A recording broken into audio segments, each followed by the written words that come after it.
आणि आता बातमी आदित्य ठाकरेंची। एकनाथ शिंदेंनी लाज बाळगून टीका करायला हवी असं आदित्य ठाकरे म्हणालेत। तर हे विषारी साप अॅनाकोंडाला चावायला निघालेत असंही आदित्य ठाकरेंनी म्हटलंय। दरम्यान यावर आदित्य ठाकरेंना एकनाथ शिंदेंनी बाळकडू दिलंय असा पलटवार प्रताप सरनाईकांनी केलाय। आदित्य ठाकरेंनी तारतम्य बाळगून बोललं पाहिजे असाही सल्ला सरनाईकांनी दिलाय। आता पलटा अमावस्या पौर्णिमेला त्यांनी बोलायला नाही पाहिजे आणि त्यांचा पूर्ण राजकीय प्रवास आणि जे काही तिकीट त्यांना मिळालेलं आहे, ज्यांना पहिल्यांदा मंत्रिपद दिसलं, हे दिसलं, थोडी तरी लाज बाळगून टीका केली पाहिजे। माणसांनी किती उडी मारावी ह्याच्यावर मी बोलणार नाही, पण आता तुम्ही बघा, हेच विषारी साप अॅनाकोंडाला चावायला निघाले। आदित्य ठाकरेंना बाळकडू हे एकनाथ शिंदे साहेबांनीच दिलेलं। त्यांच्या आई वडिलांबरोबर एकनाथ शिंदे साहेब असू द्या किंवा मी असू द्या, लहानपणापासून आम्ही त्यांना बघतोय, त्यामुळे त्यांच्याविषयी जास्त काही बोलणार नाही। पण शेवटी आपल्या वडिलांच्या वयाचा किंवा म्हणजे मोठी जी व्यक्ती आहे त्यांच्याबरोबर बोलत असताना काहीतरी तारतम्य पाळण्याची संस्कृती ह्या महाराष्ट्राची आहे। अशा प्रकारे त्यांनी वक्तव्य करू नये। 1,08,000 मतांपेक्षा असं मताधिक्याने जर निवडून येत असतील तर त्यांच्यावर आरोप करत असताना स्वतः त्यांनी आरशात बघणं गरजेचं आहे। नागपूरमधून बातमी आहे। नागपुरात सरकारी कर्मचाऱ्यांनी विधान भवनावर मोर्चा काढलाय। जुनी पेन्शन योजना लागू करावी या मागणीसाठी हा मोर्चा काढण्यात आलाय। 1982 ते 1984 ची जुनी पेन्शन योजना लागू करा या मागणीसाठी राज्यभरातील हजारो शासकीय कर्मचारी या मोर्चात सहभागी झाले। नागपूर नगरीमध्ये हा पेन्शनचा आवाज पूर्ण जनमानसाला पाहिजे। जो पेन्शन शिरणार एवढा दूरपर्यंत आलेला आहे, त्याला आव्हान आणि विनंती आहे।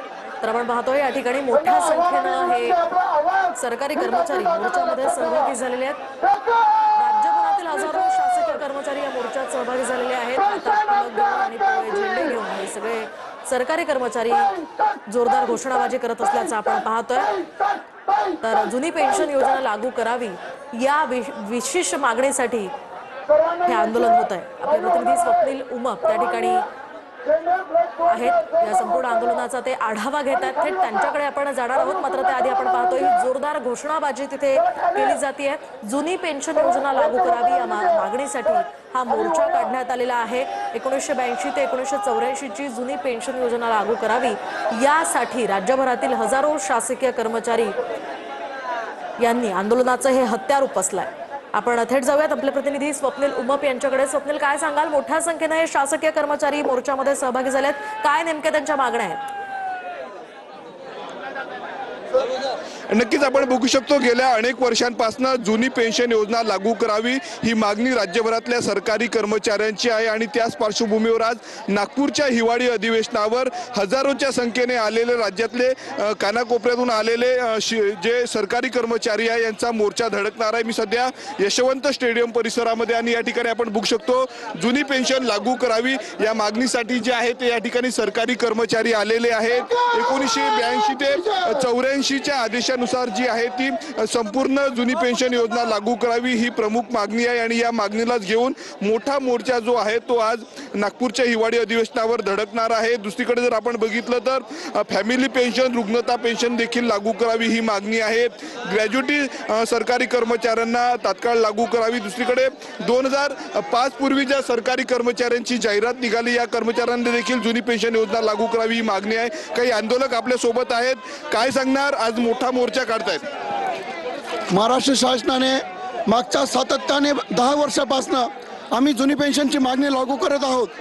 राज्यातील सर्व कर्मचारी हे जुनी पेन्शन आणि हक्काची पेन्शन मिळवण्यासाठी आज रस्त्यावर उतरलेले आहेत। मागच्या 10 वर्षापासून सातत्याने आम्ही हा संघर्ष करत आहोत आणि जोपर्यंत ही मागणी मान्य होणार नाही तोपर्यंत हा लढा सातत्याने चालू राहणार आहे।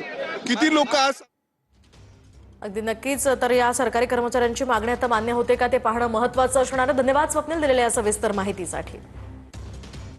आणि आता अतिशय धक्कादायक बातमी समोर येते। गरोदर महिलेच्या पोटावर लाथ मारल्यामुळे पोटातील बाळाचा मृत्यू झालाय। कल्याण कसारा मार्गाजवळ मोहने गावातला हा धक्कादायक प्रकार आहे। डोक्यावरची टोपी काढण्याच्या अगदी क्षुल्लक कारणावरून शेजाऱ्यांमध्ये वाद झाला होता। दरम्यान कल्याण खडकपाडा पोलीस ठाण्यात या संदर्भात गुन्हा दाखल करण्यात आला।